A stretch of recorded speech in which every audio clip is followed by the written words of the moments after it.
اگر آپ کسی جنگ کے بارے میں سوچیں، بعض اوقات آپ کا بہت زبردست قلعہ ہوتا ہے اور آپ کے پاس ایسے محافظ ہوتے ہیں جو آپ کی آگے سے ہی حفاظت کرتے ہیں، اور اس سے فرق نہیں پڑتا کہ کتنی زبردست آپ کی آرمی ہے اور کتنے زبردست آپ کے سپاہی ہیں، کتنی اچھی تکنیکیں ان کو آتی ہیں، لیکن وہ انسان جو کہ انچارج ہے، جس نے بتانا ہے کہ کب دشمن آ رہا ہے، جس نے آپ کو خبر ہی نہیں دی کہ وہ کہاں تک پہنچ گئے، اور وہ اپنے کام میں ہی لگا ہوا ہے، اس کے بدلے میں پوری کی پوری فوج جو ہے نا خطرے میں آتی ہے۔ جو بھی آپ چاہتے تھے کرنا وہ سب کچھ داؤ پہ لگا ہوا ہے، سب کچھ جو ہے وہ اب نازک ہو گیا ہے، اور اس کے پیچھے صرف ایک بندہ ہو سکتا ہے یا کچھ دو چار لوگ ہو سکتے ہیں جن کا کام تھا کہ وہ اس چیز کو صحیح سے کرتے۔ ہر کسی کی زندگی داؤ پر ہے اگر وہ لوگ، صرف وہ لوگ، انہوں نے اپنا کام ٹھیک سے نہ کیا تو، جن کا کام تھا کہ بتانا کہ بھائی ایک دشمن کو ماری ہے، انہوں نے اپنا کام نہیں کیا، اپنی جگہ چھوڑ دی۔ تو چاہے وہ تھوڑے سے لوگ ہوں یا پوری آرمی ہو، آپ کی پوری جو فوج ہے نا وہ سب کے سب جو ہے کمزور پڑ جاتی ہے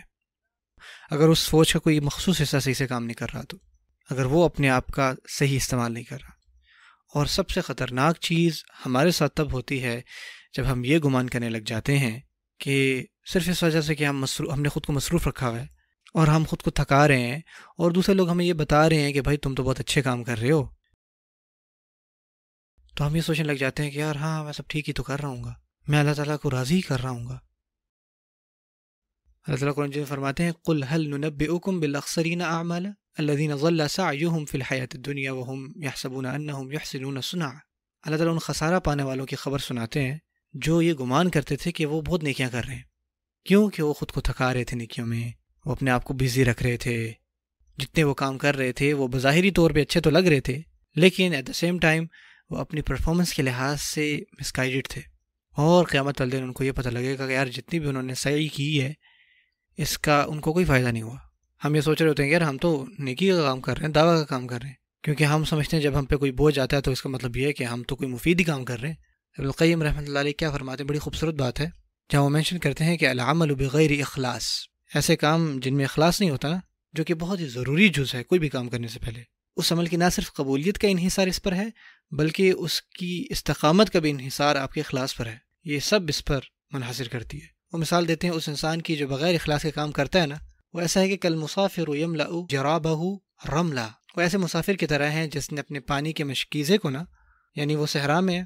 اور اپنے مشکیزے کو پانی سے بھرتے ہو، ٹھیک ہے، لیکن اس نے مٹی سے بھرا ہوا ہے، اس کا وزن تو اس نے اٹھایا ہوا ہے لیکن اس کا کوئی نفع نہیں ہے۔ آپ نے پورے راستے اس کو اٹھایا، اور جب شام کو اس کو پینے کی باری آئی، اور جب آپ نے اٹھایا ہوا تھا نا، آپ کو یہ محسوس ہو رہا تھا کہ یار میں نے وزن اٹھایا ہوا ہے،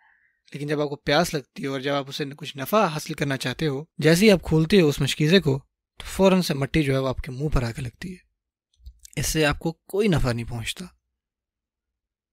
کیونکہ آپ نے کبھی یہ سوال پوچھا ہی نہیں ہے کہ یہ جو میں عمل کر رہا ہوں اس کے پیچھے میری نیت کیسی ہے، اس مشکیزے میں تھا کیا۔ نہ صرف میں نے یہ سوچا تھا کہ یار اس کے اندر کوئی نفع کی چیز ہوگی، میں تو بس گمان پہ چل رہا تھا، اور یقین کریں میں بالکل بات واضح کروں گا، ہمیں کبھی بھی گمان نہیں کرنا چاہیے، خاص کر ہمارے اخلاص کے معاملوں پر۔ چاہے آپ نے اخلاص کے ساتھ کوئی عمل شروع کیا ہو، یہ بہت آسان ہے کہ آپ کی بیچ راستے میں آپ کا اخلاص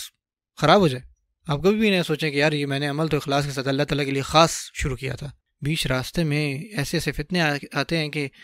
آپ اپنا راستہ بھول جاتے ہیں، اور آپ کو کہیں سفر میں جا کے آخر میں یہ پتہ لگتا ہے یار میں نے تو اپنی کوئی اور ہی راستہ اختیار کر لیا اب، لیکن آپ یہ سوچ رہے تھے کہ آپ تو ٹھیک ہی کر رہے ہو۔ تو یہ بہت ضروری ہے کہ ہم اپنے آپ کو دوبارہ سے ٹھیک کریں، اپنے آپ کو بار بار اینالائز کریں، چاہے وہ ہماری نیتیں ہوں کہ ہم یہ کام کس کے لیے کر رہے ہیں، اور ساتھ ساتھ جو بھی ہم عمل کر رہے ہیں کیا ہم اس کو سنت کے طریقے پر کر بھی رہے ہیں کہ نہیں، یا جو بھی ہمارے سلف الصالحین کا طریقہ تھا کیا ہم اس طریقے سے کر رہے ہیں کہ نہیں۔